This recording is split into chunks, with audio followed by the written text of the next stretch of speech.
고린도전서 1장 26절에서 29절의 말씀을 같이 읽으실 때 살아계신 하나님의 음성으로 듣겠습니다. 같이 읽겠습니다. 형제들아, 너희를 부르심을 보라. 육체를 따라 지혜로운 자가 많지 아니하며 능한 자가 많지 아니하며 문별 좋은 자가 많지 아니하도다. 그러나 하나님께서 세상에 미련한 것들을 택하사 지혜 있는 자들을 부끄럽게 하려 하시고 세상에 약한 것들을 택하사 강한 것들을 부끄럽게 하려 하시며 하나님께서 세상에 천한 것들과 멸시받는 것들과 없는 것들을 택하사 있는 것들을 폐하려 하시나니 이는 아무 육체도 하나님 앞에서 자랑하지 못하게 하려 하심이라. 아멘. 지난주에 우리는 죽음에 대해서 생각하는 한 주간이었습니다. 김성희 집사님 모친께서 별세하셔서 장례식을 치렀습니다. 또 하나는 한국 영화계의 큰 별이라 할 수 있는 최은희 씨가 별세했습니다. 92세를 살았습니다. 그분은 죽음을 앞에 두고 자녀에게 이런 유언을 남겼습니다. 내가 죽으면 장례식장에 난 참 바보처럼 살았군요 라고 하는 노래를 틀어달라고 했습니다. 이 노래는 세상 유행가입니다. 최고의 미모로 세계적인 스타 반열에 오른 분이 왜 그 노래를 영전에 틀어달라고 했을까? 여러 가지로 생각을 해보았습니다. 아마도 자신은 배우로서 성공을 했지만 인생을 돌이켜보면 후회할 일들이 많았는지도 모릅니다. 세상 사람들은 성공한 연예인이라고 칭송을 하지만 자신은 공허한 인생을 살았는지도 모릅니다. 그 후회스러움이 바보처럼 살았다고 하는 자신을 표현하고 싶었는지도 모릅니다.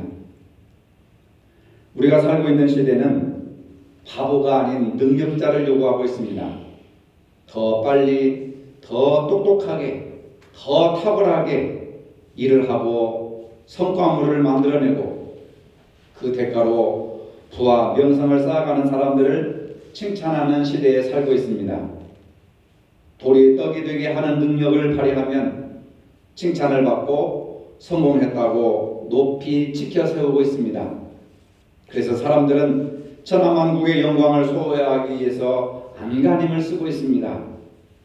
탁월한 능력을 발휘하면 신이라고 하는 수식어를 높이 붙여서 시대의 영웅으로 추앙하고 있습니다. 이런 시대 상황 속에서 바보처럼 산다는 것은 정말 바보 같은 일입니다. 원숭이 한 마리가 강가를 지나다가 물고기들의 헤엄을 치는 모습을 보았습니다. 원숭이는 물고기들이 물속에서 이리저리 헤엄치는 모습이 물에 빠져서 허우적거리며 죽어가는 것으로 보았습니다. 저 불쌍한 것들을 물에 빠져서 허우적거리고 있는데 내가 살려내야 되겠다 해가지고 원숭이가 강에 들어가서 헤엄치는 물고기를 잡아가지고 모래사장으로 던져버립니다. 살아나라, 살아나라, 내가 너희들을 살릴 것이다. 그러나 원숭이의 뜻과는 달리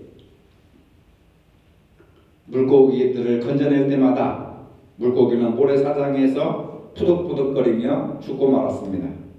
실컷 다 잡아서 밖에 던져놓고 보니까 물고기가 다 죽어 있습니다. 원숭이가 생각하기를 무릎을 치면서 불사 내가 조금만 일찍이 왔더라면 저것들을 다 살려낼 수 있었을 텐데 그 다음 날도 원숭이는 강가에 들어가서 계속해서 물속에 있는 고기를 잡아서 밖으로 던지는 겁니다. 뭔가 열심히 일한다고 하는 것은 소중한 일입니다. 그보다 더 중요한 것은 내가 지금 하고 있는 일이 바른 일인가? 옳은 일인가? 가치 있는 일인가? 하나님께서 기뻐하시는 일인가? 모두에게 유익한 일인가? 한번 생각해 봐야 하는 겁니다. 인생의 바른 목표와 바른 가치관이 없다고 한다면 이것은 어리석은 원숭이와 같이 위험천만한 일을 하고 있는 것입니다. 신앙생활도 마찬가지입니다. 우리는 바보처럼 살지 않기 위해서 어떻게 살아야 하는가? 죽을 때 참으로 행복하게 살았다고 자신 있게 말하기 위해서는 어떻게 살아야 하는가? 하나님 앞에 나갈 때 책망 듣지 않고 칭찬받기 위해서는 어떻게 우리가 신앙생활을 해야 되는가? 가장 기본적인 사실들을 몇 가지 말씀을 드려 보겠습니다. 첫째, 기도 생활의 바보가 되지 말아야 합니다. 어떤 사람들은 기도 시간이 5분, 10분 지나고 나면 할 말이 없다고, 하나님 앞에 말을 다 했는데 5분밖에 안 걸린다고, 할 말이 없다고 그런 이야기를 합니다. 그러나 우리가 기도를 가만히 들여다보면 하나님께서 우리를 택하여 주셔서 하나님 자녀로 삼아주신 것이 얼마나 감사합니까? 예수 그리스도를 통해서 죄와 사망에서 영원토록 자유와 해방을 주신, 구원해 주신 그 은혜가 얼마나 감사합니까? 오늘도 우리를 하나님의 성전 삼아주시고 교회로 불러주신 은혜를 우리가 얼마나 감사할 수 있습니까? 교회에 대해서 기도할 때에 피 흘려 세워주신 것에 대해서 감사하고, 지금까지 여기까지 지켜주신 것에 대해서 감사하고, 우리를 불러서 교인 삼아주신 것을 감사하고, 출입하는 모든 성도들마다 말씀을 깨닫고 성령 충만함을 힘입어서 능력 있는 삶을 살게 해달라고 우리가 기도할 수가 있습니다. 구역 식구 한 사람 한 사람, 그 가정과 자녀들과 형편과 성도 한 사람 한 사람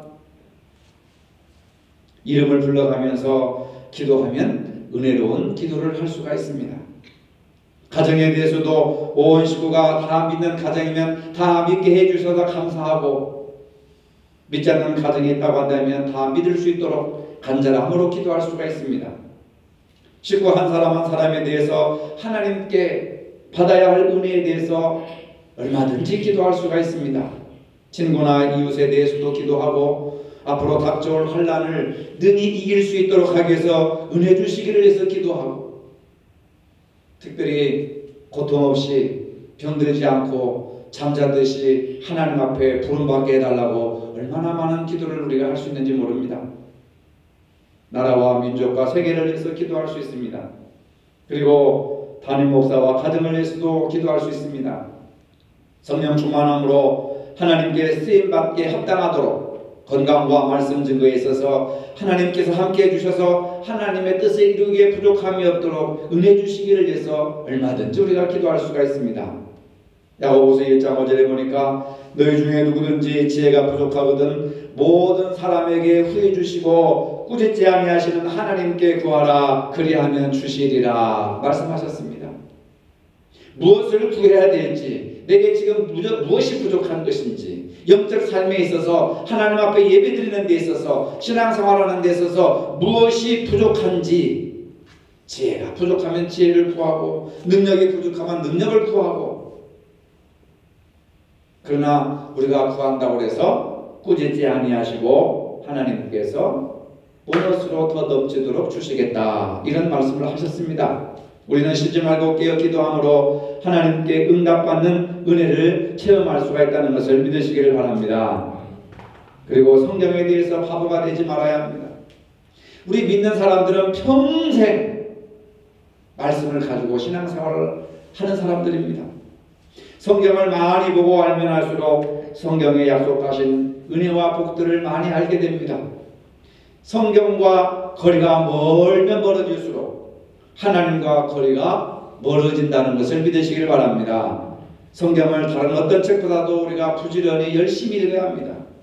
읽고 묵상하고 또 생각하고, 그리고 믿어진 것을 우리가 순종하고, 성경을 해석해주는 설교를 듣고 실행에 옮겨야 합니다. 그럴 때 말씀이 송이꿀보다 더 달고 비교할 수 없는 최고의 가치로 가장 사랑할 하나님의 말씀으로 우리에게 다가오는 겁니다. 에레미야 15장 16절에 내가 주의 말씀을 얻어먹었사오니 주의 말씀은 내게 기쁨과 내 마음에 즐거움이 오나. 여러분, 무엇을 얻어먹었습니까? 에레미야는 하나님의 말씀을 얻어먹었습니다. 헐떡거리면서 얻어먹었습니다. 사모하며 갈구하며 하나님의 말씀을 얻어먹었습니다. 이 말씀을 먹음으로 말미암아 내게 기쁨과 즐거움이 풍성합니다. 여러분, 일주일 동안 살아보시면서 마음의 기쁨과 즐거움이 있었습니까? 마음의 기쁨과 즐거움이 없었다면 하나님의 말씀을 먹지 못해서 그렇습니다. 그냥 설교 말씀을 듣고 흘려버린 겁니다. 나와는 아무 상관없이 내 신앙생활을 지켜주는 양약이 되고 빛이 되고 생명의 양식이 되지 못하고 그냥 소화도 하지 못하고 배설해버린 거나 마찬가지입니다. 시편 19편 18절에 보니까 또 10절에 보니까 여호와의 교훈은 정직하여 마음을 기쁘게 하고 여호와의 계명은 순결하여 눈을 밝게 하도다. 여호와의 도는 의로우니 금곧 많은 정금보다 더 사모할 것이며 꿀과 성인꿀보다 더 달도다. 하나님의 말씀은 정금보다 귀하고 돈보다도 귀하고 하나님의 말씀은 꿀과 송이꿀보다 더 달고 오묘한 말씀이다. 이걸 시편 시인은 말씀해 주고 있는데 우리는 그저 나무 껍질을 씹듯이 말씀을 읽고 들어도 아무 감동도 없고 변화도 없고 깨달음도 없다고 한다면 말씀이 무슨 맛이 되겠습니까? 이제부터라도 말씀을 더 읽고 더 듣고 더 깨닫고 순종하여서 성경에 대해서 바보가 되지 마시기를 바랍니다. 예배에 대해서 바보가 되지 말아야 합니다. 하나님의 자녀들은 예배 생활을 통해서 영적 성장을 할 수가 있습니다. 초대교회 성도들은 예수 믿는 사람들을 잡아 죽이는 그런 핍박 가운데서도 신앙생활을 게을리하지 않았습니다. 사도행전 2장 46절에 보니까 날마다 마음을 같이하여 성전에 모이기를 힘쓰고 집에서 떡을 떼며 기쁨과 순전한 마음으로 음식을 먹고 예배드리는 것을 가장 큰 기쁨이요 즐거움이요 그리고 자기 집에 있는 모든 것을 서로 나누면서 베풀면서 같이 음식을 먹고 하나님을 찬송하니 그래서 교회가 부흥되었더라. 사도행전은 그렇게 말씀하고 있습니다. 히브리서 10장 25절에 모이기를 피하는 어떤 사람들의 습관과 같이 하지 말고 오직 권하여 그날의 가까움을 볼수록 더욱 그리하자. 이방인들과 로마인들은 모이기를 폐하는 겁니다. 모이면은 무슨 정치적인 집회를 하고 로마를 뒤집어 엎을 그런 데모나 시위를 하는 줄 알고 크리스찬들이 모이는 것을 가장 두려워했습니다. 그런데 믿는 성도들은 모이면은 기쁘고 모이면은 서로의 힘이 되고 위로를 얻고 서로 음식을 나누고 그러니까 성도의 모임을 위해서 그들은 그날을 기다리고 어려움이 있을 때마다 참고 견디면서 인내하면서 로마의 박해를 이겼던 것이 바로 예배라고 하는 겁니다. 오늘 현대교인들은 갈수록 이방인들과 같이 세상 살기에 너무 바쁘고 힘들어서 그리고 지쳐서 은혜를 누리는 생활을 게을리하고 무엇보다도 예배 시간에 열심히 모이는 것을 게을리하고 있습니다. 지난주 김성희 집사님 모친 장례식 때 화장터에서 모두 이렇게 끝나기를 기다리면서 봉고차 안에서 무료하게 앉아 있었습니다. 김호복 집사님이 성경을 읽어주셨습니다. 신명기 28장이었습니다. 내가 내 하나님 여호와의 말씀을 삼가 듣고 내가 오늘 내게 명령하는 그의 모든 명령을 지켜 행하면 내 하나님 여호와께서 너를 세계 모든 민족 위에 뛰어나게 하실 것이라. 내가 내 하나님 여호와의 말씀을 정종하면 이 모든 복이 내게 임하며 내게 이르리니 성읍의 수도 복을 받고 들의 수도 복을 받을 것이며 내 몸의 자녀와 내 토지의 수산과 내 짐승의 새끼와 소와 양의 새끼가 복을 받을 것이며 내 광주리와 떡반죽 그릇이 복을 받을 것이며 내가 들어와도 복을 받고 나가도 복을 받을 것이니라. 여러분 순종하고 하나님을 가까이 하는 자들이 복을 받는 줄로 믿으시기를 바랍니다. 복을 주시되 성읍의 수도 복을 받고 들의 수도 복을 받을 것이며 내 몸의 자녀와 내 토지의 소산과 내 짐승의 새끼와 소와 양의 새끼가 복을 받을 것이며 내 광주리와 떡반죽 그릇에 복을 받을 것이며 내가 들어와도 복을 받고 나가도 복을 받을 것이니라. 이 말씀이 얼마나 좋은지 모릅니다. 하나님께서는 신령과 진정으로 예배하는 자를 찾으신다고 하는 겁니다. 이제부터라도 하나님께서 우리에게 복 주시려고 정해주신 주일 오전 예배, 주일 오후 예배, 수요 예배, 또 새벽 예배, 예배를 신령과 진정으로 드려서 복을 받아 누림으로써 예배에 대해서만큼은 바보가 되지 마시기를 바랍니다. 그 다음에 성도의 교제에 대해서 바보가 되지 말자는 겁니다. 시편 133편에 보라 형제가 연합하여 동거하며 어찌 그리 선하고 아름다운고 머리에 있는 보배로운 기름이 수염 곧 아론의 수염에 흘러서 그의 어깨까지 내림 같고 헐몬의 이슬이 시온의 산들에 내림 같도다. 거기서 여호와께서 복을 명하셨나니 곧 영생이로다. 형제가 연합하여 동거함이 이것이 영생을 누리는 복이라고 하셨습니다. 교제가 즐거우면 교회 생활이 즐겁고 행복해집니다. 교회 오고 싶은 마음이 듭니다. 그래서 우리가 교제에 힘써야 합니다.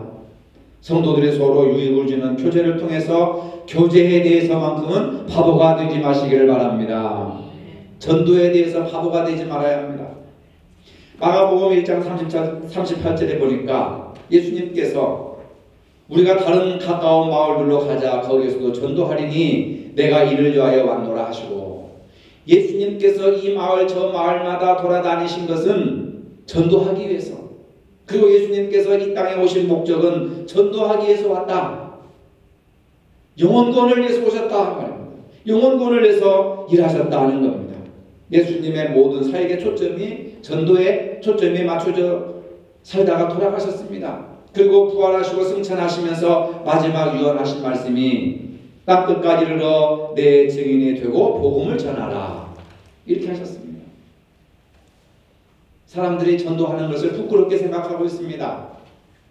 나는 전도에 달란트가 없어. 나는 그냥 헌금만 하면 돼. 나는 그냥 찬양만 하면 돼. 나는 그냥 봉사만 하면 돼. 이건 잘못된 겁니다. 아니, 예수님도 이 땅에 오셔서 전도하시기 위해서 오셨다고 했는데 예수를 믿는 사람들이 전도하는 것이 부끄럽다면 이건 예수 믿는 것이 아니죠. 교회는 다닐 수 있을지 몰라도 예수 믿는 것이 아닙니다. 때로는 우리가 토요일날 물티슈 가지고 전도할 때 부끄러울 때도 있습니다. 창피할 때도 있습니다. 그러나 예수님도 전도하기 위해서 이 땅에 오셨고, 예수님의 지상 명령이 땅 끝까지 이르러 내 증인이 되고 복음을 전하라고 하셨으면, 예수 믿는다고 나선 우리들이 복음 전하고 전도하는 것을 부끄럽게 생각하면 그건 안 되는 거죠. 요나의 전도를 듣고 니느웨 성 사람들이 회개하고 하나님의 저주가 임하지 아니하였던 것을 볼 수가 있습니다. 초대교회 때도 그들은 성전에 있든지 집에 있든지 예수 그리스도에 대해서 가르치기와 전도하기를 쉬지 아니하므로 하루에 3,000명, 5,000명씩 전도의 열매를 맺었던 것을 우리가 볼 수가 있습니다.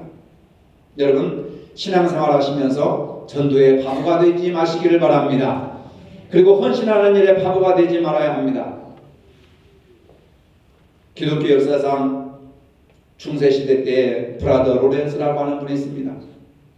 언젠가 설교 시간에 이분에 대한 이야기를 한 적이 기억납니다. 그는 카르멜 수도원에 들어가서 항상 후미진 자리를 좋아했습니다. 나서기를 싫어했습니다. 영광받기를 싫어했습니다. 사람들한테 인정받는 것을 원하지 않았습니다. 그래서 항상 제일 구석진 곳에 앉아서 이름 없이 빛도 없이 섬겼습니다. 정식 수도사도 아니고 평신도 수도사로서 있으면서 수도원 부엌에서 항상 음식 만들고 설거지하는 일을 독차지했습니다. 권사님 기도하셨지만 부엌에서 설거지하고 음식 만드는 걸 싫어하잖아요. 근데 이 수도사는 그걸 자기가 하나님의 일인 줄 알고 도맡아서 감당을 했습니다. 그리고 부엌에서 접시를 닦으면서 음식장 만하는 것을 가장 크게 생각하고 기쁘게 여겼습니다. 식당에서 정식 수도사들을 하나님이 보낸 천사로 생각하면서 그들을 위해서 접시를 닦고 설거지를 하고 음식을 장만했습니다. 수도사들을 천사로 대접했습니다.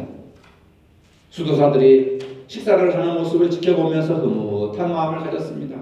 그리고 기도했습니다. 하나님, 이 부엌이 천국이 되게 하여 주시옵소서. 사람들이 하기 싫어하고 기피하고 피하고 하려고 하는 수도 생활하는데 시간도 없는데, 말씀 보고 기도하고 묵상하고 기도하는데 이 설거지하는 시간에 얼마나 시간을 뺏어가겠습니까? 이건 신호들이나 하는 것이고 노예들이나 하는 것이지 우리 수도사들은 오직 하나님 앞에 기도하고 말씀 묵상하는 것이야. 이렇게 생각했던 수도사들과는 달리 하나님, 이 부엌이 천국이 되게 하여 주옵소서. 부엌에서 항상 하나님이 함께 하심을 체험하며 살았습니다. 그런데 신기한 일이 일어났습니다. 영적인 훈련과 싸움으로 지친 수도사들이 이 식당에 들어서기만 하면 왠지 마음에 평화가 있고 성령이 많은 것 같고 마음이 아주 기쁘고 충만한 은혜를 체험하게 되는 겁니다. 모든 수도사들이 매일 식당에 갈 때마다 그런 감동을 받으니 이 로렌스 수도사는 너무나도 기쁘고 접시를 닦고 설거지를 하고 밥하는 그 부엌이 영광스러운 자리가 되었습니다.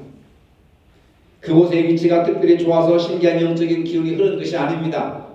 하나님을 지극히 사랑했던 한 영혼이 아무도 보지 않는 장소에서 겸손하게 다른 사람을 천사처럼 섬기니까 하나님께서 그 마음을 아시고 하나님이 그곳에 함께 하셔서 그곳의 영광의 방채가 빛나게 된 겁니다. 여러분, 교회 부흥 빈자리 채워달라고 기도하지요. 저도 열심히 기도하고 있습니다. 그런데 왜 우리가 전도를 해야 되고 왜 새신자들이 우리 교회로 나와야 하는가? 그거 한번 생각해 보셨습니까? 왜 새신자들이 우리 교회로 나와야 한다고 생각하고 계십니까, 여러분? 빈자리가 보기 싫어서요? 아니, 우리 교인들이 몇 명 모입니다. 오해 없으시기를 바랍니다. 무엇보다도 목사인 내가 우리 교회는 200명 모여 300명 모여 자랑하고 싶은 것이 목사입니다. 그런데 여러분 한번 생각해 보세요. 왜 새신자들이 우리 교회로 나와야 한다고 생각하고 있습니까? 여기가 천국이 되면 사람들이 교회로 몰려들 것입니다. 우리 모두 서로를 천사처럼 여기고 천사처럼 사랑하고 섬기면 주님의 평화가 이곳에 넘칠 줄로 믿으시기를 바랍니다. 삶에 지친 사람들이 우리 교회에 들어서기만 하면 하나님의 영광을 느낄 수 있어야 됩니다. 우리의 대화 속에서, 우리의 교제 속에서 하나님의 평화가 느껴질 수 있어야 합니다. 우리 교회가 가장 영광스러운 교회가 되려면 우리도 이름 없이 빛도 없이 보이지 않는 곳에서 헌신하는 삶을 살아야 합니다. 주여, 우리 교회가 천국이 되게 하여 주시옵소서. 기도해야 됩니다. 내가 우리 교인들을 천사로 알고 섬기게 하여 주시옵소서. 이런 기도를 해야 됩니다. 하나님이 기뻐하시는 예배, 하나님이 기뻐하시는 기도, 하나님이 기뻐하시는 찬송, 하나님이 기뻐하시는 교제를 해야 된다는 말입니다. 그럴 때 우리 교회도 사람들이 들어오고 그들에게 평화가 임하고 감동이 임하는 교회가 될 줄로 믿으시기를 바랍니다. 그러니까 늘 여러분 기도하세요. 우리 세석교회가 천국이 되게 하여 주시옵소서. 나는 모든 사람들을 천사처럼 섬기게 하여 주시옵소서. 이 교회 하나님의 영광과 평화가 임하게 하여 주옵소서. 넘치게 하여 주시옵소서. 그럴 때에 나의 인생이 행복하게 됩니다. 이것이 우리의 신앙생활의 목적이 되어야 될 줄로 믿으시기를 바랍니다. 여러분. 생각을 변화시키지 않으면 달라지는 것이 아무것도 없습니다. 바보가 되려면 이런 바보가 되어야 됩니다. 노아는 엉뚱하게 산에다가 방주를 지었습니다. 우리가 상식적으로 생각할 때에 배는 산에다 지으면 아무 소용이 없습니다. 배는 물가에다가 강에다가 바다에다가 배를 지어야 됩니다. 하지만 노아는 배를 바다에서 만들지 않고 산에서 만들었습니다. 바보입니다. 상식을 파기한 바보입니다. 왜 그랬습니까? 하나님께서 산에 올라가서 방주를 지으라고 명령하셨기 때문에 노아는 바보처럼 산에 가서 방주를 지었습니다.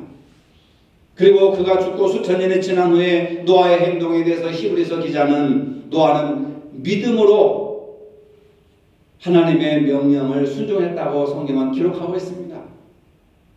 여러분, 믿음이라고 하는 것은 하나님의 말씀에 순종하는 것이 믿음인 줄로 믿으시기를 바랍니다. 노아처럼 우리의 상식과 다른 하나님의 요구가 있을 때 하나님 그것이 아닙니다. 나는 이렇게 할 것입니다. 하지 말고 산에 가서 방주를 지으라면 그냥 짓겠습니다. 순종하는 가운데 기적과 역사가 일어날 줄로 믿으시기를 바랍니다. 현대사회는 바보가 아닌 능력자를 요구하고 있습니다. 우리가 능력자로 산다는 것은 무엇일까요? 마귀가 유혹했던 것처럼 돌들이 떡덩이가 되게 하는 능력을 발휘해야 되겠습니까? 천하만국의 영광을 소유하는 그런 능력을 발휘해야 할까요? 탁월한 능력을 발휘해서 신의 자리에 오르는 것입니까? 아닙니다. 우리에게 가장 큰 능력은 예수님을 따르고 예수님을 닮아가는 것인 줄로 믿으시기를 바랍니다. 예수님을 따라가는 가운데, 예수님을 믿는 가운데 섬김과 희생을 기쁨으로 여기고, 그 섬김과 희생을 기쁨으로 여기면서 살아가는 사람, 바로 그런 삶을 살아가면 죽어도 죽을 때에 바보처럼 살았다고 이야기하지 않을 것입니다. 오늘 본문은 이렇게 말씀하고 있습니다. 하나님께서 세상에 미련한 것들을 택하사 지혜 있는 자들을 부끄럽게 하려 하시고 세상에 약한 것들을 택하사 강한 것들을 부끄럽게 하려 하시며 하나님께서 세상에 천한 것들과 멸시받는 것들과 없는 것들을 택하사 있는 것들을 패하게 하려 하시나니 이는 아무 육체도 하나님 앞에서 자랑하지 못하게 하려 하심이라. 최은희 씨는 임종전에 바보처럼 살았군요라고 하는 노래를 틀어달라고 유언했습니다. 여러분은 인생 마지막 가는 길에 어떤 노래를 듣고 싶습니까? 그리고 어떻게 살았다고 말하고 싶습니까? 정말 바보가 되려면 하나님의 말씀에 순종했던 노아 같은 바보가 되시기를 바랍니다. 그런 바보가 되지 않으시려거든 성경, 예배, 전도, 헌신에 열정적으로 참여하시기를 바랍니다. 이런 것들을 제외한 것은 하나님 앞에 그 무엇도 아무것도 자랑할 것이 없습니다. 어떻게 하면 재테크를 할 수 있을까? 어떻게 하면 투기를 더 많이 해가지고 어디다 투자를 해야 땅을 더 많이 얻고 더 좋은 아파트를 얻고, 이런 것에 여러분 남은 생에 투자하지 마시고, 전도하라면 전도하는 자리에 나오시고, 예배드리면 예배드리는 자리에 나오시고, 기도하라면 기도하는 자리에 나오시고, 봉사하라면 봉사하는 자리에 나오시고, 이것이 세상에서는 하찮게 보여도 자랑할 것이 없는 것처럼 보여도 하나님이 보실 때는 가장 축복된 것이고 가장 영광된 것이고 가장 귀한 것이고 가장 훌륭한 것이라는 것을 여러분들이 잊지 마시기를 바랍니다. 후회하지 않는 인생을 살기 위해서는 지금부터 죽음을 여러분 예비하시기를 바랍니다. 준비하시기를 바랍니다. 바보처럼 살다간 인생이 남의 이야기만은 아닐 것입니다. 기도하시겠습니다. 잠깐 살다가는 우리 인생길에 기도회, 성경의 예배에, 성도의 교제에, 전도와 헌신에 실패한 바보가 되지 말게 하여 주시옵소서. 오직 주님께서 주신 사명을 기쁨으로 감당하며 남은 생에 복되게 살아갈 수 있는 저희가 되게 하여 주시옵소서. 예수님의 이름으로 기도합니다. 아멘. 이제는 우리 주 예수 그리스도의 은혜와 하나님 아버지의 무한하신 사랑과 성령의 교통하심이 모든 영적인 생활에 바보처럼 살지 않기를 원하는 모든 성도들 머리 위에 이제로부터 영원토록 함께 하시기를 축원하옵나이다. 아멘.